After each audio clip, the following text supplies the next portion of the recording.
कपिल देव जी का प्रागट्य हुआ और कपिल देव जी के दर्शन करके यहाँ वन में चले गए पुनः से करदम जी तपस्या करने के लिए। कपिल देव जी थोड़े से बड़े हुए। आज माता देवहूति ने कपिल देव जी को स्नान कराया, सुंदर वस्त्र पहनाए, स्नान इत्यादि करा के एक चौकी पर बिठाकर उनका पूजन करने लगी। और जब उनका पूजन करने लगी तो कपिल देव जी कहने लगे, माँ मैं आपका पुत्र हूँ, मुझे आपका पूजन करना चाहिए, आप मेरा पूजन क्यों कर रही हो? देवहूति जी ने कहा, मुझे पता है आप मेरे पुत्र बनकर अवश्य आए हैं, पर आप परम पिता परमात्मा हैं।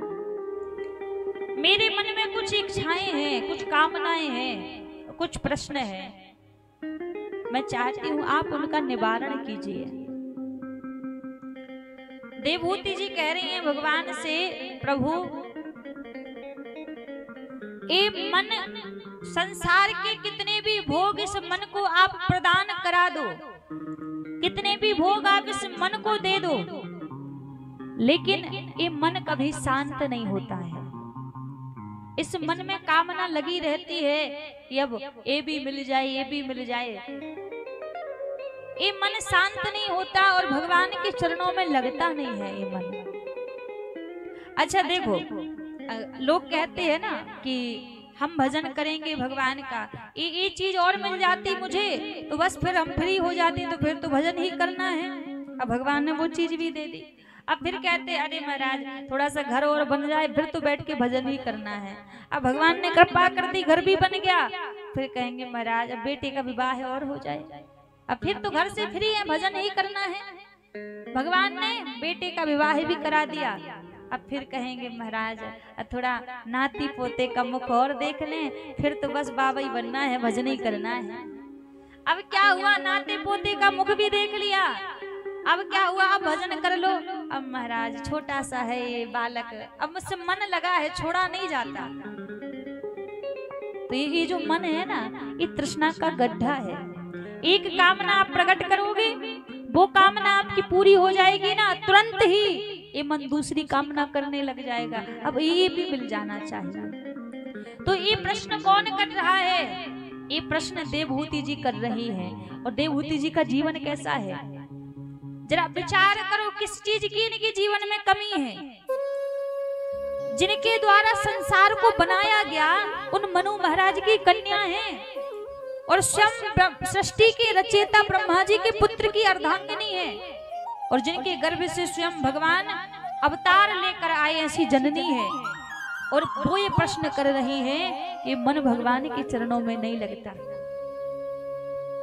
तो महाराज थोड़ा सा हम अपनी स्थिति देखो, फिर जब वो ऐसा प्रश्न कर रही है कि इतने सुख इतनी समृद्धि मिलने के बाद ये मन भगवान के चरणों में नहीं लगता, तो आप विचार करो, आपको संसार के तुच्छ से सुख मिलने के बाद क्या आपका मन भगवान के चरणों में लग जाएगा?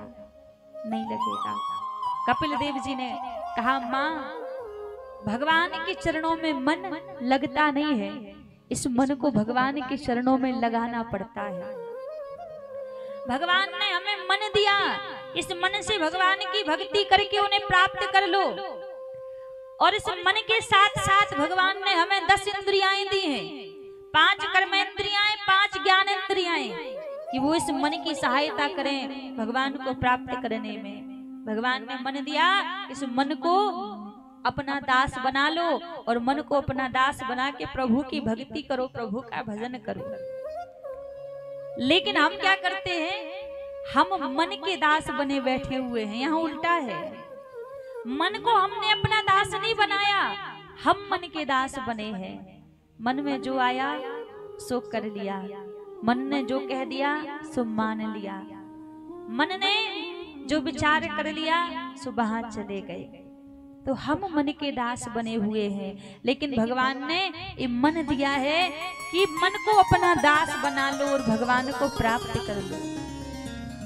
एक तरह से मन एक चुम्बक की तरह है, जहां पर इसको लगा दोगे ना तो वहां से बड़े जल्दी छूटता नहीं है, बड़े जल्दी निकलता नहीं है। तो लेकिन हमने इस मन रूपी चुंबक को संसार में लगा रखा है, भगवान में नहीं लगा रखा। अब संसार में लगा हुआ है, अब प्रयास कर रहे हैं कि छूट जाए छूट जाए छूट जाए, और छूटते छूटते के चक्कर में बुढ़ापा आता है, तन छूट जाता है, पर ये मन संसार से नहीं छूटता, ये तन छूट जाता है। तो महाराज इस मन को भगवान के चरणों में लगाने के लिए प्रयास करना पड़ेगा। बिना प्रयास किए ये मन भगवान के चरणों में लगने वाला नहीं है। एक बार एक नवयुवती का विवाह हुआ, नव कन्या थी, नवयुवती चुरू की रहने वाली, विवाह हुआ।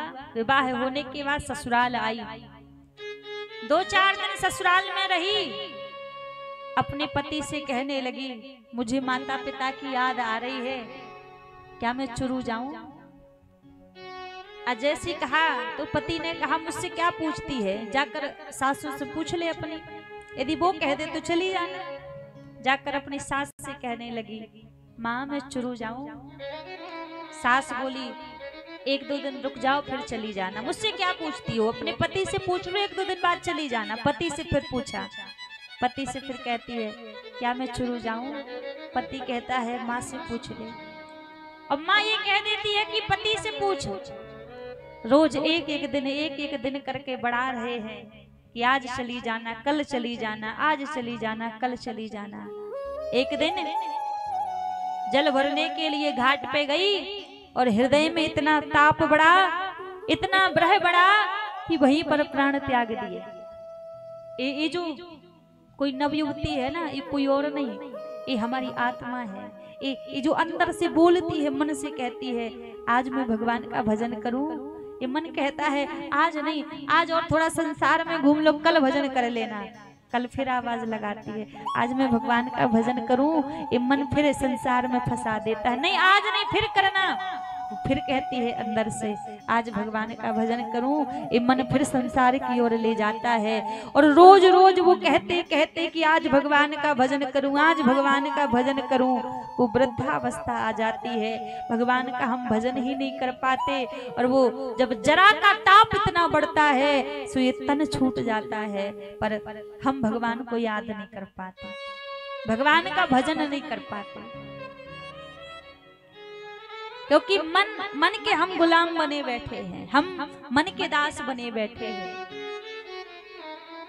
और जिसने अपने मन पर विजय प्राप्त कर ली वो भगवान की भक्ति को प्राप्त कर सकता है, भगवान को प्राप्त कर सकता है। तो कपिल देव जी कह रहे हैं मन को भगवान के चरणों में लगाने के लिए धीरे धीरे प्रयास करो। ये मन के साथ जो हमें इंद्रियां मिली है ना, ज्ञानेंद्रियां और कर्मेंद्रियां, अभी इनका जो मार्ग है, इनका जो रास्ता है, वो सब संसार की ओर जा रहा है, संसार में भाग रहा है।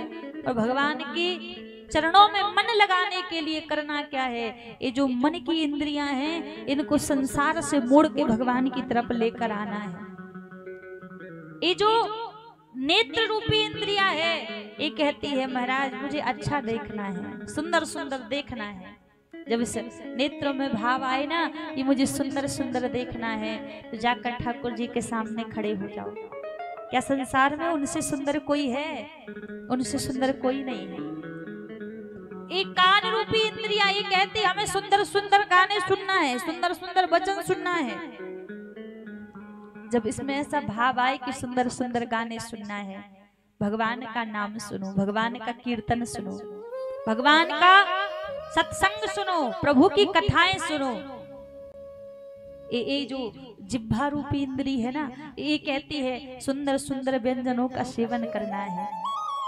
यदि सुंदर सुंदर व्यंजनों का सेवन ही करना है तो पहले भगवान को समर्पित करके पाओ ना, सीधा पाओगे भोजन रहेगा, और भगवान को समर्पित करके पाओगे वही प्रसाद बन जाएगा।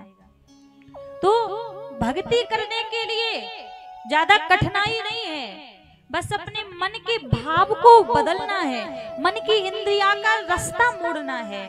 जो भी संसार की ओर भाग रही है उनको भगवान की ओर मोड़ना है। एक एक इंद्री को भगवान की तरफ मोड़ दो, भक्ति अपने आप बनने लगेगी। अभी आप घर में भोजन बनाते हो तो भाव क्या रहता है, पति के लिए भोजन बना रहे हैं, सास ससुर के लिए भोजन बना रहे हैं, बच्चों के लिए भोजन बना रहे हैं, ये भाव रहता है। भोजन तो वही बना रहे हो, लेकिन मन से भाव कैसे बदलो। जब आप रोटी साग प्रसादी जो भी बनाओ तो मन में भाव रहे, ये तो मैं अपने ठाकुर जी की प्रसादी बना रहा हूँ, ये ठाकुर जी के लिए मैं भोग बना रहा हूँ। अब इसमें बदला कुछ नहीं, वही साग रोटी आपने बनाई है और भगवान को समर्पित करके फिर सबको खिलाओ, कुछ नहीं बदला, केवल भाव बदला है। अभी आप जो घर वालों को खिला रहे थे बना के, वो भोजन करा रहे थे, लेकिन जब मन का भाव आपका बदल गया तो फिर आप घर वालों को प्रसाद पवा रहे हैं, प्रभु का प्रसाद पवा रहे हैं। तो भक्ति करने के लिए ऐसे ही तो मन की इंद्रियों को मोड़ना पड़ता है। अभी मन विपरीत जा रहा है और इनको भगवान की तरफ मोड़ दो तो भक्ति बन जाएगी। कपिल देव जी से देवहूति जी कहने लगी, मैंने सुना है संसार में कोई सुखी नहीं रहता, दीन कहे धनवान सुखी, धनवान कहे सुख राजा को भारी, राजा कहे महाराज सुखी, महाराज कहे सुख इंद्र को भारी, इंद्र कहे चतुरानन सुखी, चतुरानन कहे सुख विष्णु को भारी। तुलसीदास विचार करें हरि भजन बिना सब जीव दुखारी।